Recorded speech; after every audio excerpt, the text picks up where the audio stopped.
अब इनकी गलियों की अगर बात करें, भाई जब ये मकान खोज लिए, भीत खोज ली, दुर्ग खोज लिए गए, ठीक है, उनकी ईंटों का हमें पता चल गया, तो हमें पता चला अब गलियों का। भाई गलियां किस प्रकार से थी, तो इनकी जो गलियां थी, गलियों की जो चौड़ाई थी वो 1.8 मीटर की थी, ठीक है ना। और सड़कों की जो लंबाई थी वो 3, 5, 6, 7.2 मीटर उनकी चौड़ाई थी। तो इस प्रकार से यहाँ पर ये जो बस्तियां थी कालीबंगा की वो व्यवस्थित थी, ठीक है। अब और खोजबीन होती है कालीबंगा की विद्वान के बाद, और खोजबीन में हमें पता क्या चलता है, यहां से कालीबंगा से, देखो कालीबंगा से मैं यहाँ पर यहाँ लिख देता हूं कि कालीबंगा से 5 प्रकार की, ठीक है, 5 प्रकार की यानी 5 संस्कृतियों के, 5 प्रकार की संस्कृतियां, अगर किसी स्थल से संस्कृतियां अगर मिलती हैं तो 5 प्रकार की वो मिलती हैं कालीबंगा से, ठीक है। तो हड़प्पा सभ्यता का प्राचीन स्थल कालीबंगा से हमें 5 प्रकार की संस्कृतियों के मिलने के प्रमाण मिल जाते हैं, यानी साक्ष्य मिलते हैं। और इसकी खोजबीन होती है, जब और ज्यादा खोजबीन होती है तो हमें पता चलता है कि यहाँ की जो ईंटें थी वो अलंकृत थी, यानी वो ईंटें सजी हुई थी, जो कि आज के आधुनिक समय में भी देखने को मिल जाती हैं। अगर आज के समय से थोड़ा पीछे जाएंगे तो हमें पुराने मकानों में कुछ सजावट वाली ईंटें देखने को मिल सकती हैं। तो इसी प्रकार कालीबंगा के समय यानी हड़प्पा सभ्यता के समय में जो ईंटें थी वो अलंकृत थी। कैसी ईंटें थी? अलंकृत, अलंकृत ईंटें, ठीक है, अलंकृत ईंटें थी, ठीक है। कैसी ईंटें मिली यहां से? अलंकृत ईंटें, ये आप लोग याद रख लेना। उसके बाद में हमें इन मकानों की यानी इस बस्ती की और ज्यादा खोजबीन करते हैं तो हमें क्या पाता है कि यहाँ पर जो दरवाजे लगे हुए थे वो एक पल्ले के दरवाजे थे, क्योंकि आज के आधुनिक समय में वो दो प्रकार के दरवाजे आपको देखने को मिल सकते हैं। एक तो दोनों पल्लों को बंद करने वाले दरवाजे, और किसी किसी मकान पे या आधे से ज्यादा मकानों पे ये एक तरीके से दरवाजे भी देखने को मिल सकते हैं कि एक साथ खोलना और एक साथ बंद होना। तो एक पल्ले के दरवाजे के जो साक्ष्य मिलते हैं वो भी कालीबंगा से हमें देखने को मिलते हैं। इसके बाद में अगर हम यहां से बात करें, भाई कालीबंगा में लोग खेती भी करते थे, किसान लोग थे, ठीक है ना। किसान लोग क्यों थे? क्योंकि यहां से हल के निशान मिले हैं। किसके निशान मिले? तो यहां से क्या मिलते हैं? हल के निशान, ठीक है ना, हल के साक्ष्य यानी हल का निशान, हल का निशान यहां से मिलता है। कहां से मिलता है भैया? कालीबंगा से। तो हल के निशान मिलने से हमें यह मालूम चलता है कि यहाँ के लोग खेती करते थे। अब जब ये खेती करते थे, हल के निशान मिले, तो हमने और खोजबीन की तो हमने देखा कि यहाँ से एक साथ 2 फसलों के बोने के साक्ष्य भी मिलते हैं, यानी 2 फसलें, 2 फसलों के बोने के साक्ष्य, 2 फसलों के बोने के साक्ष्य में कहां से मिलते हैं? वो भी हमें कालीबंगा से देखने को मिलते हैं।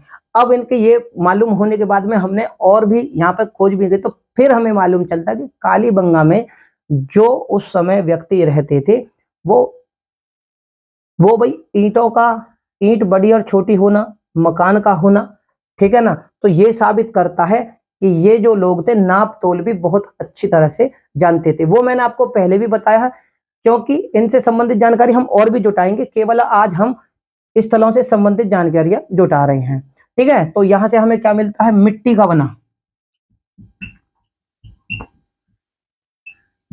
मिट्टी का बना पैमाना।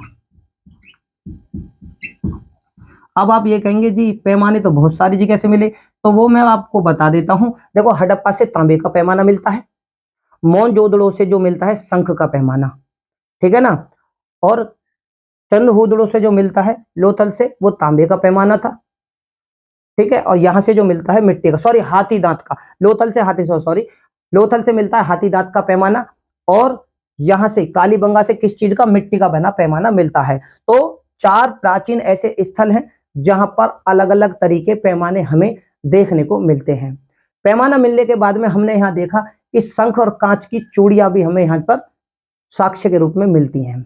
कपड़े की बात करें तो यहां से कपड़े में लिपटा हुआ एक उस्तरा भी हमें मिलता है। और अगर कालीबंगा की हमने फिर खोजबीन करी हमारे पुरातत्व वैज्ञानिकों ने, तो उन्होंने देखा कपड़े में लिपटा हुआ एक उस्तरा भी मिला, यानी कि वो लोग जो थे वो उस्तरा काम आता है दाढ़ी मूछ बनाने में, बालों को काटने में। तो इससे ये जानकारी मिलती है कि वहां के जो लोग थे वो प्रसाधन के कार्य में निपुण थे। उसमें क्या है, वो दाढ़ी भी बनाते थे, बाल भी काटते थे, और शायद मूछ, दाढ़ी, बाल, सिर सभी को वो काटते थे, इसलिए वहां उस तरह के साक्ष्य मिले। अब वहां पे मिलती है हमें, और खोजबीन करने पे क्या मिलती है हमें, मुद्रा। मुद्रा की बात करें, मैंने हर स्थल की मुद्रा के बारे में बताया है कि भाई देखो, जहां से भी पेपरों में क्वेश्चन पूछे जा सकते हैं उसके बारे में ही हमने जानकारियां जुटाने की कोशिश की है। तो मुद्रा पे क्या था, ठीक है ना, व्याघ्र। व्याघ्र मतलब बाघ, बाघ के अंकन, ठीक है ना। यहां पर क्या मिला, बाघ का अंकन। मुद्रा की अगर बात करें तो देखो, बाघ के अंकन की, बाघ के अंकन की, बाघ के अंकन की मुद्रा हमें कहां से मिली, तो वो मिलती है हमें कालीबंगा से ही, ठीक है। अब यहां पर और खोजबीन होती है, पुरातत्व वैज्ञानिकों द्वारा जब खोजबीन और ज्यादा हुई तो हमें यहां से मिलता है, क्या मिलता है, हवन कुंड। अब हवन कुंड के मिलने से क्या होता है कि हमें यह भी मालूम चलता है कि यहाँ के जो लोग थे वो धार्मिक प्रवृत्ति के थे, ठीक है ना, धार्मिक प्रवृत्ति के थे, और पूजा पाठ वो लोग करते थे, यानी समय समय पर देवताओं के लिए आवाहन करते थे और यज्ञ आहुतियां भी करते थे। इसी प्रकार यहाँ से एक तो हवन कुंड भी मिलता है, और सात वेदिका। सात वेदिका का मतलब है, सात वेदिका यहां से मिली, कहां से, कालीबंगा से। यानी ये लोग हवन भी धार्मिक उत्सवों पर, धार्मिक त्योहारों पर, और धार्मिक किसी भी पूजा पाठ के दौरान ये यज्ञ वेदियों का इस्तेमाल करते थे, देवताओं का आह्वान करते, तो इसके लिए हमें कालीबंगा से क्या, सात वेदिकाएं भी मिलती हैं। अब इनके रहने सहने की अगर बात करें कि भाई यहाँ के मनुष्य किस प्रकार से रहते सहते थे, तो जब और ज्यादा यहाँ की खोजबीन हुई तो हमें वहां से मालूम चलता है कि यहाँ पर जो लोग दबाए जाते थे, उनके जो शव थे वो पूर्व पश्चिम में दफनाए जाते थे। किस किस दिशा में, यहाँ के जो लोगों के शव थे, शव वो कैसे थे, पूर्व और पश्चिम में दफनाए जाते थे। लोगों के शव किधर, किस कौन सी दिशा में, पूर्व पश्चिम में,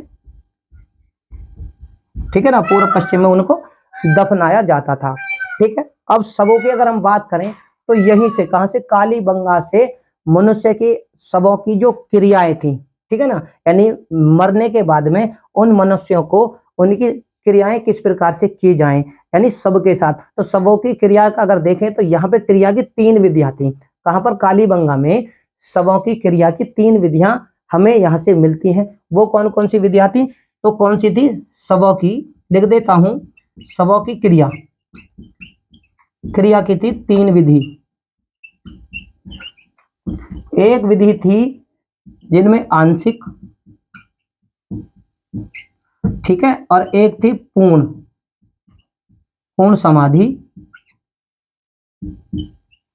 और एक थी दाह संस्कार।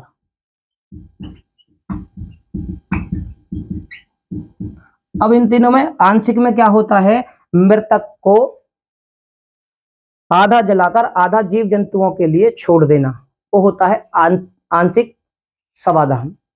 शवा यानी शवों की क्रिया, आंशिक शवादहन कहते हैं उसे। एक होता है पूर्ण समाधि, पूर्ण तरह से मृतक को दफना देना, उसको बोलते हैं पूर्ण समाधि। दाह संस्कार का मतलब होता है किसी भी शव को जलाने के माध्यम से उसकी क्रिया करना, यानी एक थी आंशिक, एक थी पूर्ण समाधि, और एक थी दाह संस्कार, यानी जलाकर क्रिया करना, ठीक है। तो ये यहाँ पर कालीबंगा में इस तरह की शवों की क्रियाएं प्रचलित थी, इसके साक्ष्य हमें यहाँ से मिलते हैं। यहाँ पर क्या था, शल्य क्रिया की जाती थी। शल्य क्रिया से भी मतलब यहाँ के जो लोग थे वो शल्य क्रिया करते थे, वो इतने जागरूक थे कि शल्य क्रिया करते थे। साक्ष्य क्या मिलते हैं यहाँ से, शल्य क्रिया के साक्ष्य भी मिलते हैं, और क्या मिलते हैं, भूकंप के भी साक्ष्य हमें कहां से मिलते हैं, तो कालीबंगा से, ठीक है मेरे प्यारे साथियों, ये आप समझ गए। मेरे प्यारे साथियों, अगर मेरी वीडियो आप लोगों को अच्छी लगे तो इसे ज्यादा से ज्यादा लाइक करें, चैनल को सब्सक्राइब करें, वीडियो को शेयर करें। अब देखो यहाँ पर देखो, शल्य क्रिया ये लोग करते थे, ठीक है ना, और भूकंप के साक्ष्य भी हमें यहाँ से मिलते हैं। बात हम उसी तरीके की करते हैं कि यहाँ पे कच्चे मकान थे, जल निकासी नहीं थी, लेकिन यहाँ से हमें एक चीज और मिलती है कि यहाँ पर जल निकासी ना होने के बाद भी लकड़ी की नाली मिली, यानी जैसे हड़प्पा और मोहनजोदड़ो में ईंटों की नालियां बनी हुई मिलती हैं और वो ईंटों से ढकी हुई भी मिलती हैं, लेकिन यहाँ पर कहां पर, कालीबंगा में हमें किस चीज की मिले, लकड़ी की नाली, लकड़ी की नाली मिली। यानी यहाँ के लोग जो थे वो लकड़ियों की नाली के माध्यम से घरों से अपने जल को निकालते थे। तो मेरे प्यारे साथियों, मैं दोबारा से यही दोहराऊंगा, अगर मेरी वीडियो आप लोगों को अच्छी लगे तो इसे ज़्यादा से ज़्यादा लाइक करें, शेयर करें। चैनल पर अगर नए हो तो चैनल को सब्सक्राइब करें। मैं केवल वही बात, प्राचीन स्थलों से जानकारी आप लोगों से साझा करूंगा जिनके आधार पर पेपर में क्वेश्चन पूछे जाते हैं। धन्यवाद।